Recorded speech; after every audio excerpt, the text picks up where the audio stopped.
Mercedes team boss Toto Wolff is close to finishing a deal that shows just how huge the money in Formula One has become. He is selling a small slice of his personal stake in the Mercedes F1 team for a jaw-dropping price, and the numbers put the sport's recent boom into sharp focus. Multiple reliable outlets say Wolff is parting with roughly 5% of his one-third share, and the transaction values the whole team at about $6 billion. That makes Mercedes the most valuable outfit on the grid and turns Wolff's original investment into one of the most impressive returns in modern sports business. This isn't a sign he's stepping back or losing faith. It's a veteran operator taking some profit at what looks like the perfect moment while staying fully in charge of the team he helped build. The buyer is George Kurtz, co-founder and CEO of cybersecurity leader CrowdStrike. That name will be familiar to F1 fans. CrowdStrike is a long-time Mercedes partner with its branding already on the car, team kit, and plenty of paddock assets. So this isn't a random outsider barging in, it's an existing backer deepening his commitment, with Kurtz personally buying a small piece via Wolff's holding company.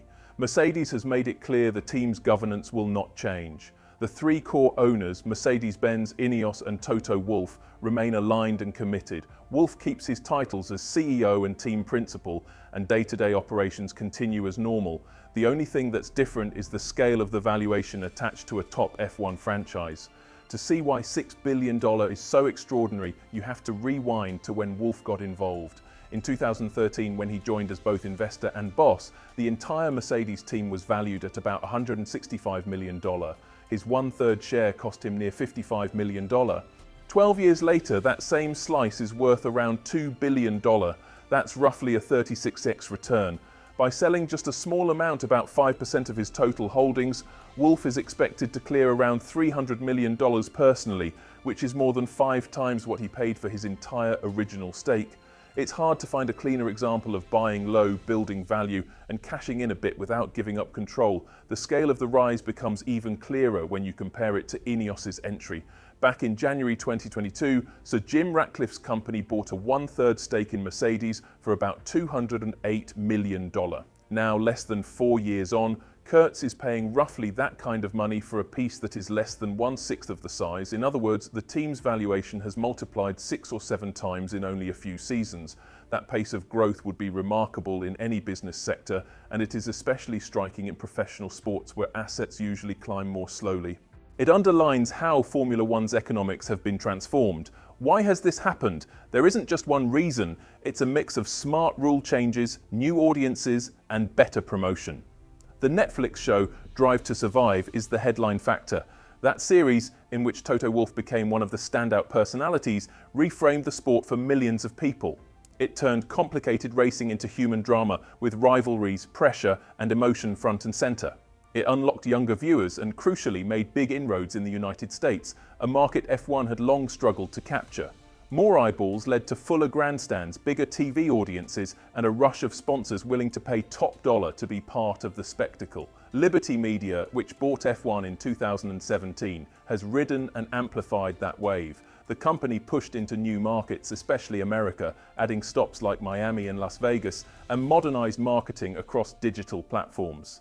On the financial side, the introduction of a cost cap changed the game. For decades, owning an F1 team often meant spending endless cash to keep up with rivals. Even giants could lose money. In 2015, Renault famously took over Lotus for a symbolic $1 because the asset was so distressed. Today, with capped spending and stronger revenues shared across the grid, teams can plan sensibly and actually make profits.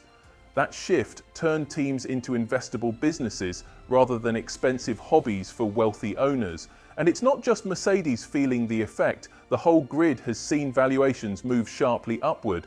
In September 2025, changes in McLaren's ownership structure pegged that team at roughly $3.5 billion or about $4.7 billion.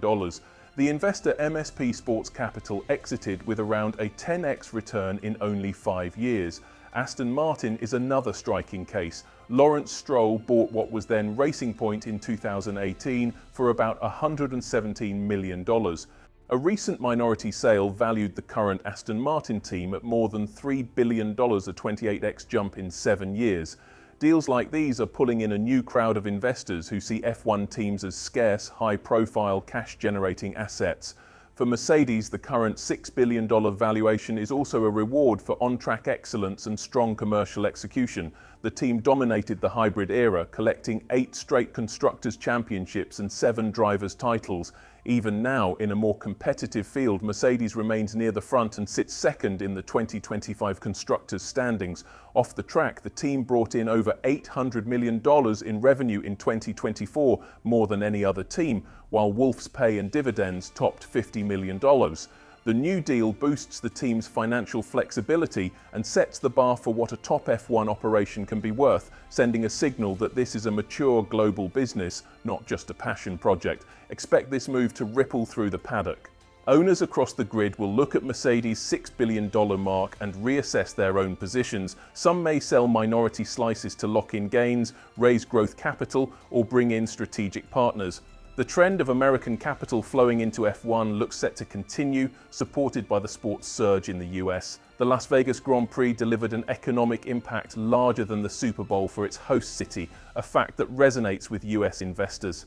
Meanwhile, big-ticket media rights discussions, such as the one Apple has reportedly explored, hint at further upside. As media, sponsorship, hospitality, and venue revenues grow, team valuations could climb even higher. It's also worth stressing what hasn't changed in this deal: control and stability at Mercedes. All 3 main stakeholders are aligned. Governance remains as before. Wolff is staying in charge of racing and business operations. The buyer is a trusted partner who already knows the team and the sport. That removes the usual worries about new investors trying to influence performance or steer the brand in a different direction. From the garage to the pit wall, it's business as usual. The arc from 2013 to today is remarkable. A team once valued at $165 million now sits at $6 billion. A stake that cost $55 million is now worth about $2 billion. And a sale of a small 5% slice could put around $300 million in Wolff's pocket without weakening his position. This is the kind of return you rarely see outside of technology startups or once-in-a-generation media properties. That F1 teams are delivering numbers like this shows how much the sport has changed and how effectively it has been managed in the last decade. Looking ahead, several forces should keep pushing valuations up. The cost cap gives owners predictability. The calendar features premium events in major cities. The fan base is younger, more global, and highly engaged online.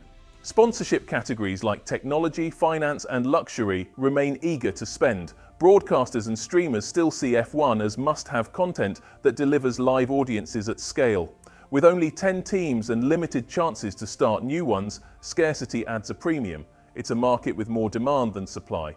For Toto Wolff, this is a logical and well-timed move. Take some money off the table, reward years of effort, and keep leading the project. For Mercedes, it's a validation of strategy and execution. For Formula One, it's another milestone in a golden era of growth. The message is clear: F1 has outgrown its old reputation as a costly pastime and is now a powerful, profitable entertainment business with worldwide pull. And if current trends hold, today's eye-popping figures may just be a step on the way to even higher peaks. Thank you for watching. If you liked the video, subscribe to the channel and leave a comment below. See you in the next video.